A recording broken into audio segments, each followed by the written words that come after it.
XRP holders, deal or no deal? Please read the disclaimer.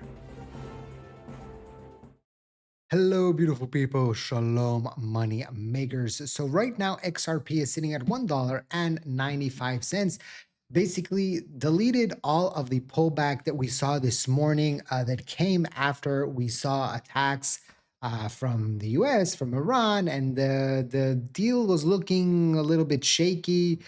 We saw XRP drop all the way to 127 to the support level. And since it got to this level, XRP is up almost 5%. Bitcoin similar has recovered, but not as strong as XRP. Very interesting. The big runner of the day is actually XLM. If you noticed that was running as well. It was because of some news regarding the DTCC, but that, is for another time, another video. Right now, let's talk a little bit about the financial data that came out. Then we'll talk about the deal. Then we'll talk about the SEC a little bit. And last but not least, talk about the current situation of the crypto market. So all the good stuff.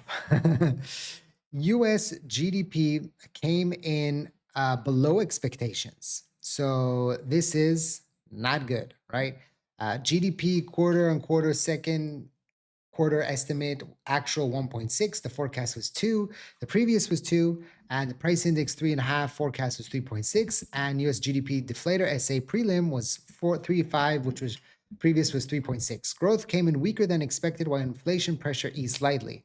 And the PCE index, the inflation indicator that usually the Fed likes to look at the most, rose to 3.8, the highest since May of 2023. Core PC inflation rise to 3.3, the highest since October of 2023. The Fed top inflation metric is nearly double their target. Inflation is back in full swing. And you now have a situation where probably the probabilities of a rate deduction are basically zero right now, with inflation continuing to rise. But the silver lining here is that a lot of this is affected by oil prices. Now, if oil prices will go down, then we know what that means. I was just looking to find oil prices. I was looking, I have two screens here, so I was looking behind it. Oil, you can see, dropped to 89. On the news that came out that the US and Iran have reached a deal, but Trump has not signed it yet. The US and Iranian negotiators agreed to a 60-day ceasefire extension and the start of nuclear negotiations. So this is basically the deal that we thought that we were getting, remember, over the weekends. It's already Thursday, right? That's not going to happen. No total peace deal. They're just saying, okay, we're going to have some sort of pause here, another 60-day, another 2-month ceasefire, and we'll continue these negotiations. I told you, the Iranians are not ready to give up their nuclear stuff. They're not ready to join the Abraham Accords, right? So we're still far away. But I didn't think Trump wanted to attack because the yields are so close to that 4.5 level that it would have been very surprising to me if he would have done that. So it will be very interesting to see what is going to happen. What is going to happen? I don't know why I got that accent. Over the next coming days. Now, key terms of the agreement are this: shipping through the Strait of Hormuz will be unrestricted with no tolls and no harassment. So this basically is going to, if this opens up, then there's no reason for oil prices to stay at 89. And they'll probably drop down back to the 50s, 60s, where they were before, right? There's no reason for them to stay up if the Hormuz Strait is open, right? There is, of course, the possibility that in 2 months, fighting resumes and then the prices will jump up again. Iran must remove all mines from the strait within 30 days. The U.S. naval blockade will be lifted in proportion to the restoration of commercial shipping. Iran commits to not pursuing a nuclear weapon. First 60 days will focus on disposing of Iran's highly enriched uranium and addressing enrichment. U.S. commits to discuss sanctions relief and release frozen Iranian funds. So nothing is really new. We already knew most of this. But what is new is that this is going to be, 60 days, and then we'll see. But the problem is, again, Trump has not signed this yet. This is just what is being reported by Axios. So again, the market could flip. We could get something, in the next 24 hours that Trump doesn't like this, and so things can happen.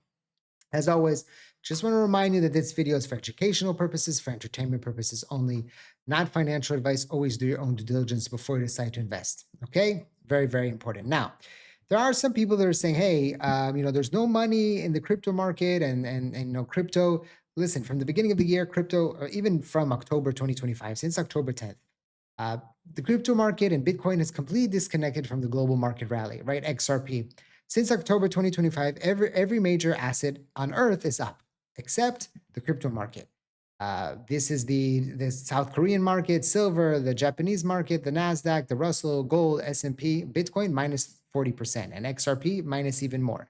Either something is broken at the core of the crypto market, or this is the biggest coordinated manipulation and potentially the biggest comeback that we've seen in a while. Okay. And that's what we're looking at. That's why we're looking at the Clarity Act and looking what could potentially happen there if that outcome happens. Now, there's a lot of money, right? Retail investors are cashing in profit. Retail investors sold 1.1 billion in equities last week, posting the largest weekly sale of the year. This comes after 3 consecutive weekly purchases totaling 1.6 billion. So retail are taking profits. Hedge funds also turn buyers and taking profits. And yet, if you go and you look at the stock market, it's continuing to go up. Today is another green day. And so it's going to be very interesting to see what happens. Now, if you're interested in stocks, we do have the new stock channel. So you can go and check that out there. I was thinking of making a video, but I'm a little bit tired today. So I think I'm going to try to clock in early and we'll see what happens there. But listen, President Trump tweeted this out about, Gary Gensler and the anti-crypto, how America was anti-crypto, and now under his leadership, we're going to make it the crypto capital of the world. And even the SEC chairman says here, for too long, the SEC was at odds with new technology and innovation, pushing entrepreneurs offshore. The era is over. Under President Trump's leadership and alongside colleagues across the admin and Congress, we are delivering much needed clarity to digital asset markets. So again, they want clarity. The SEC and the CFTC have given us clarity, but we don't have yet clarity with, the law, right? If we have it in the law, then it's going to be much hard. You see how hard it is to pass the Clarity Act, right? And how long it takes. So think about that. And it's going to be hard to rewrite it, right, and to remove it. If it's in the SEC or the CFTC, the same way the SEC chairman and the CFTC chairman declared not a security, the next SEC chairman can come and say the opposite. So that's why the Clarity Act is so important. I know a lot of you are in the comment section, well, we already have clarity, right? No, we need more clarity. And even Brad says the anti-crypto army was defeated by the courts, by the voters, and by Trump.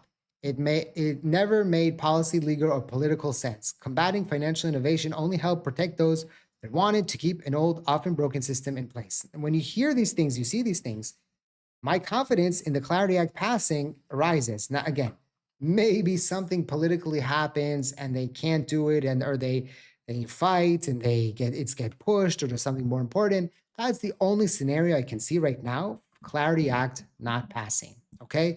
And so if that is the only thing, and again, that could happen, right? We know that could happen. It still gives me high confidence that Clarity Act will pass.